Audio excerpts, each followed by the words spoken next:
दोस्तों, अफगानिस्तान की वीरान और धूल से ढकी धरती पर आज इतिहास खुद को दोहराते हुए नजर आ रहा है। वो बगराम एयरबेस, जिसे कभी अमेरिकी ताकत का सबसे बड़ा प्रतीक माना जाता था, अब भारत के नियंत्रण में आ चुका है। ये क्लिप अगर मैंने अपने आंखों से ना देखा होता और कानों से ना सुना होता तो मैं बिल्कुल यकीन ना करता। जा रहा है कि एक Indian Boeing C-17 globe master 3 ये तैयारा है और इसको अफगानिस्तान के एक एयरपोर्ट के ऊपर लैंड होते हुए देखा गया है। अब चूंकि ये जो तैयारा है एक इंडियन तैयारा है, भारतीय सेना गोला बारूद के लिए काबुल मुंतकिल करने लगी है। भारत ने वहां अपनी मौजूदगी का ऐसा प्रदर्शन किया जिसकी किसी को कल्पना तक नहीं थी। अमेरिका ने कई बार चेताया था, दखल मत दो, हालात नाजुक हैं, पर भारत खामोशी से कुछ बड़ा रच रहा था। ना तो वॉशिंगटन को भनक लगी, ना बीजिंग को अंदाजा हुआ और ना ही इस्लामाबाद को कोई संकेत मिला। फिर अचानक अफगानिस्तान की एक अज्ञात घाटी में एक रहस्यमय सैन्य ऑपरेशन की तस्वीरें दुनिया भर की मीडिया में छा गईं। दोबारा बैठे हैं सही, और इसका कोई ना कोई नतीजा निकलना चाहिए, वरना तबाही और तसादुम बड़ा और नुकसान होगा। अफगान तालिबान ने पाकिस्तान को धमकी दी है कि अगर काबुल पे हमला हुआ तो इस्लामाबाद पे हमला होगा। कह रहे हैं जी कि भारत अपनी शिकस्त का बदला तालिबान के जरिए हमसे ले रहा है। ये बयानियां मानने वाला है, कोई अक्ल करें। अशरफ गनी की हुकूमत थी, हम सारे मानते थे, हाँ जी भारत करवा रहा है, उनके सफारत खाने खुले हुए थे, सब कुछ था, हम मानते थे यार वो करवा रहा है, इनका बयानिया हमने तस्लीम कर लिया था। यार जब निकल गया अशरफ गनी, उसके बाद भी तुम्हारा बयानिया वही है, इसका मतलब है खराबी तुम में है। अब हमें समझ आ गया कि खराबी तुम में। कि पाकिस्तान के कहा गया कि हमारे ऊपर अगर किसी कालादम तंजीम ने हमला किया हम अफगानिस्तान पे कर दें, वो कह रहे हैं हम इस्लामाबाद पे कर देंगे। वो कह रहे हैं अफगानिस्तान की जी आप अपने मुल्क के लोगों को खुद कंट्रोल कर। कीमत पे पाकिस्तान जो है वो 2.5 फ्रंट वॉर लड़े। हम लाते हैं टॉक शोज और अनलिमिटेड एंटरटेनमेंट सिर्फ यूट्यूब पर। अगर आपने अभी तक हमारा चैनल सब्सक्राइब नहीं किया तो अभी सब्सक्राइब करें और बेल आइकॉन को क्लिक करके हमारी लेटेस्ट वीडियोस के बारे में अपडेट जानें। कहा गया कि यह सिर्फ सहायता मिशन था, पर उपग्रह चित्रों ने कुछ और कहानी कही। भारतीय ड्रोन तकनीकी टीमें और खास बलों की मौजूदगी ने कई देशों की नींद उड़ा दी। चीन ने अपने राजनयिक चैनलों से जवाब मांगा, पाकिस्तान ने सीमाओं पर सेना अलर्ट कर दी और अमेरिका वह अब तक ये समझ नहीं पा रहा कि भारत ने आखिर किसके साथ मिलकर ये शांति नहीं बल्कि शक्ति का प्रदर्शन कैसे कर दिखाया। सवाल अब यह नहीं कि भारत क्या कर रहा है, सवाल ये है कि अगला कदम क्या होने वाला है। अफगानिस्तान की धूल भरी धरती पर इतिहास एक बार फिर करवट ले चुका है और इस बार उस करवट का केंद्र है भारत। जिस बगराम एयरबेस को कभी अमेरिका ने अपने सबसे बड़े रणनीतिक ठिकाने के रूप में इस्तेमाल किया था, वहीं अब भारत के नियंत्रण में आने की खबरों ने पूरी दुनिया की नींद उड़ा दी है। उपग्रहों से ली गई हालिया तस्वीरों ने जो दिखाया है उसने वॉशिंगटन, बीजिंग और इस्लामाबाद तीनों की सियासी राजधानियों में सन्नाटा फैला दिया है। अब इस सारे खेल में ये जो चल रहा है, जर्नैल बड़े मुख्तलिफ पंगे ले चुके हैं, बड़ी खतरनाक सूरत हाल बनी हुई है अफगानिस्तान। तो मैं सोचने पे मजबूर हो गया हूं कि बंद कमरों में सिर्फ ट्रंप के नहीं चमकाते, ये बंद कमरों में तालिबान के भी चमका रहे हैं। सिर्फ सामने सामने बरवाडो दिखाए जाए। एक धमकी दी है तालिबान ने, पता है क्या धमकी दी है? कि अगर आपने अब दोबारा हमला किया तो फिर हम इस्लामाबाद में हमला करेंगे। ये नौबत क्यों आई? ये हमारा बॉर्डर खाली हुआ करता था, क्या आपको पता है?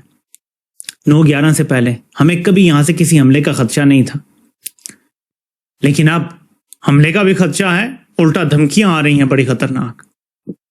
इमेजिन कितने फिदाइन और क्या क्या कहां से घुस सकते हैं और किधर किधर पहुंच सकते हैं। अगर उन्होंने ये करना शुरू कर दिया तो ऐसी जंग में लड़ना नामुमकिन हो जाता है।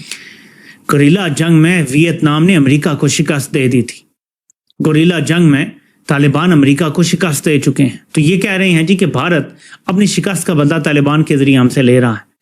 ये बयानियां मानने वाला है, कोई अक्ल करें। अशरफ गनी की हुकूमत थी, हम सारे मानते थे, हाँ जी भारत करवा रहा है, उनके सफारत खाने खुले हुए थे, सब कुछ था, हम मानते थे यार वो करवा रहा है, इनका बयानिया हमने तस्लीम कर लिया था। यार जब निकल गया अशरफ गनी, उसके बाद भी तुम्हारा बयानिया वही है, इसका मतलब है खराबी तुम में है। अब हमें समझ आ गया कि खराबी तुम में है, वरना सारी खराब है, यानी सारी दुनिया खराब है तुम्हारे अलावा, तुम एक ठीक हो। तो इस टाइम जर्नैल बड़े पंगे ले चुके हैं और ये जो ब्लो बैक आएगा, जो ये हरकतें करने जा रहे हैं, जिस तरह से ये बयानियां बनाने की तो ये कोशिश हो रही है जी कि हमें मक्का मदीना यानी दोनों हरमैन की भी हमें गार्ड, क्या आप कह सकते हैं उसको, हिफाजत का मिल गया है, जिम्मेदारी मिल गई है। सो हमें दोनों हरमैन की, मक्का मदीना की भी हिफाजत की जिम्मेदारी मिल गई है और हमें किबला अव्वल की हिफाजत की भी जिम्मेदारी मिल रही है। ये अब चूरन बेचा जाएगा।